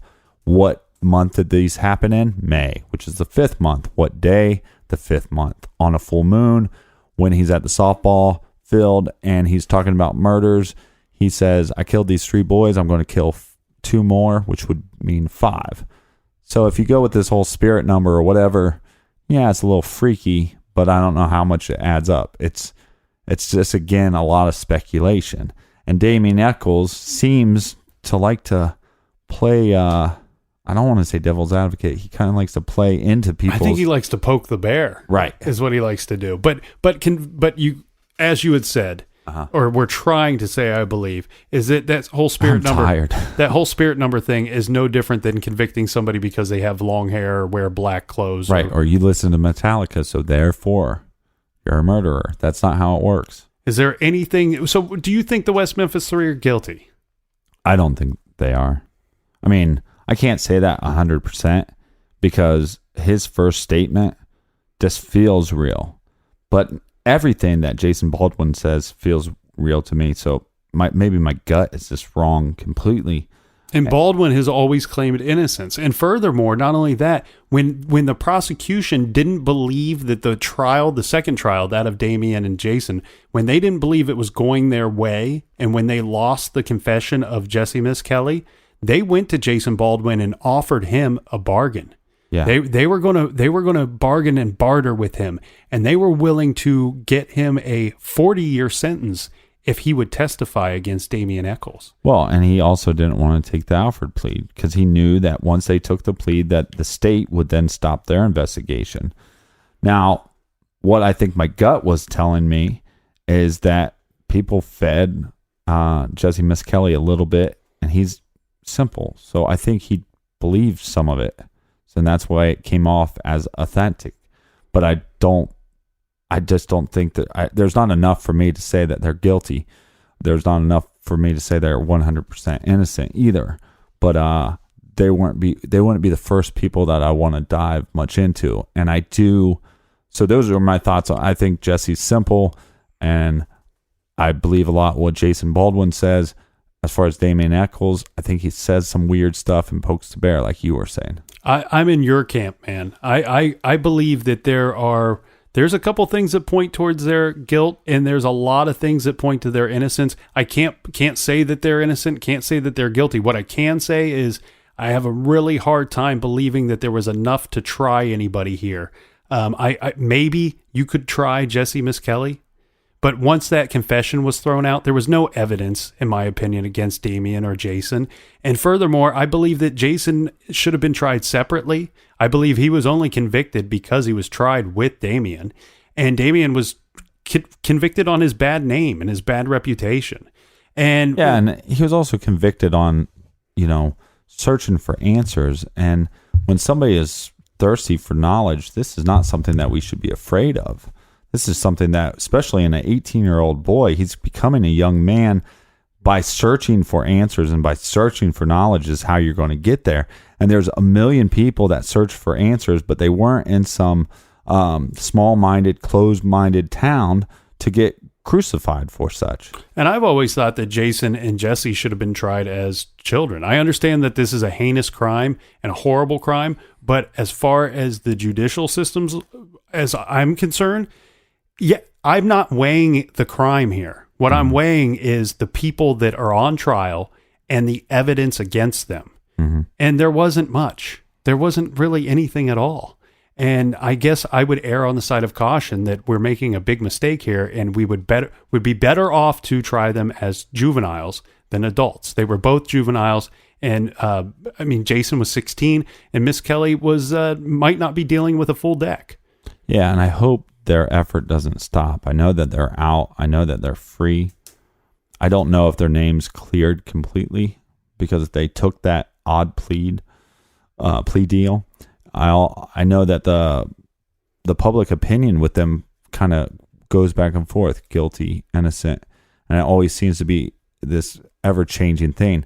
These guys have the power. I'm not saying that they need to or should or have to spend any more time. They spent 18 years in prison for something they probably didn't do, but they have the power to keep getting resources and saying it's not enough that we're out of jail.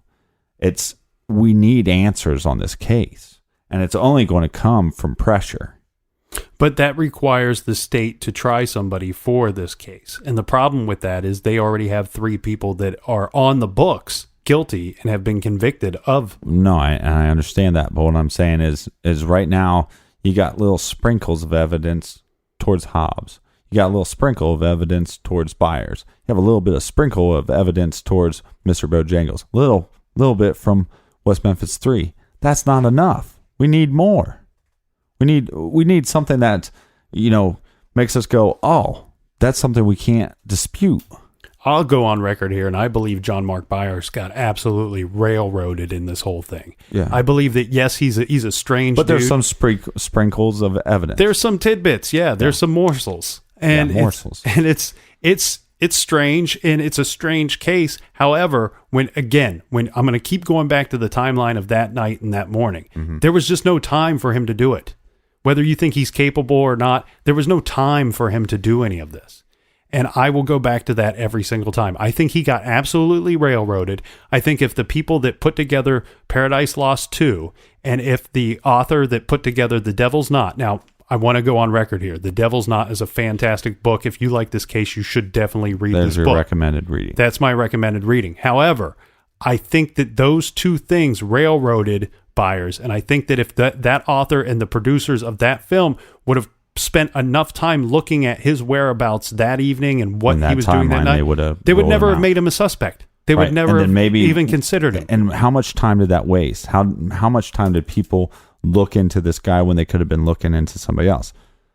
Anyways, Terry Hobbs is the more likely suspect because there are some times in his timeline that would present some holes. There's a little bit of holes. There's not big holes, though. I would be expecting to see big gaps. We have that hair, and that, again, I think that's a transfer thing. That's what I believe. Not only that, it matches 1.1% of the people in the area and everybody in the world. And you're talking about what, a football field or 2 football fields away from one of the most traveled freeways in America. Mm-hmm. And who's to say that somebody didn't stop off at the Blue Beacon and see these kids and do something terrible? Who's to say that there wasn't a pedophile or some monster in the neighborhood that did something to these boys? And the African American hair is still not explained, and that was found damn near on one of the bodies. It was found in the sheet wrapping the Byers boy. Now this case reminds me of OJ. We did 3 parts of that, but it reminds me of OJ because it's so huge and there's so much to dive into and there's so much out there. Some just bullshit, but there was tons of facts on this that you can find actual facts and actual evidence on this case. But I feel like I had a stronger opinion before we started this case. And now at the end of it, I'm just not super certain either way, other than there's not much evidence to point towards anybody. I can't point to anything that would point to somebody, but what I can point to is I believe that had they taken this investigation and done it properly, there was no reason to assume that a gang or a cult or Satanist were involved in this crime. There was nothing that showed that at the scene to believe that. Well, other than the fact that there's 3 victims. And so if it's one murderer, they have to control 3 victims. Exactly. I get that. But Right. what I'm getting at is it doesn't mean that you're sworn into some gang or some cult or you're Satanists that have to carry this out. It just means that you got 3 or 2 screwed up individuals that are homicidal maniacs that we've got to find. Yeah, or one that's very clever. So there, in my opinion, there was no reason for the investigation to take that route. And first of all, if they would have spent the proper amount of time and taken the proper amount of notes and conducted the right interviews and collected the right amount of evidence from all of the family members of the victims, if they would have spent time on that, then I really believe that we would have never discussed John Mark Byers. We would have never discussed Terry Hobbs, because I believe that those people, along with the other family members, would have been cleared in the get-go from this thing. And we wouldn't have to sit around and argue about this. Right, or speculate, because we don't know. There's just holes. There's holes in their timeline, but there's also just holes in the investigation. And I don't know that this means that somebody that didn't know the boys committed the crime. What I'm getting at is I don't believe the West Memphis 3 did it. I don't believe that any of the family members did it. I think that this is somebody that is either unknown to the police or somebody that they had interviewed at some point in their investigation. Yeah, and you told me about a week ago, which made me so mad, that you don't know if this will ever be solved. I actually believe that it will never be solved. And and the reason being is because of that Alford plea. I believe that the state of Arkansas has no motivation to solve this case. This is off their books as far as they're concerned. All right, so we had to end it on a big bang. I want to thank everybody for a great season 2 and onward and upward to season 3. Yeah, things are going to be big and great and fantastic in season 3. Can't wait. And thanks for the support. We're glad that we could put out 2 episodes this week. Yes, we are. As much as it pained me being in the garage with you all night long. You kind of smelled. So you were a little stinky in the garage. Well, until next season, be good, be kind, and don't litter. Thank you. Thank you. Woo. That is why I won't do 2 shows a night anymore, babe. I won't.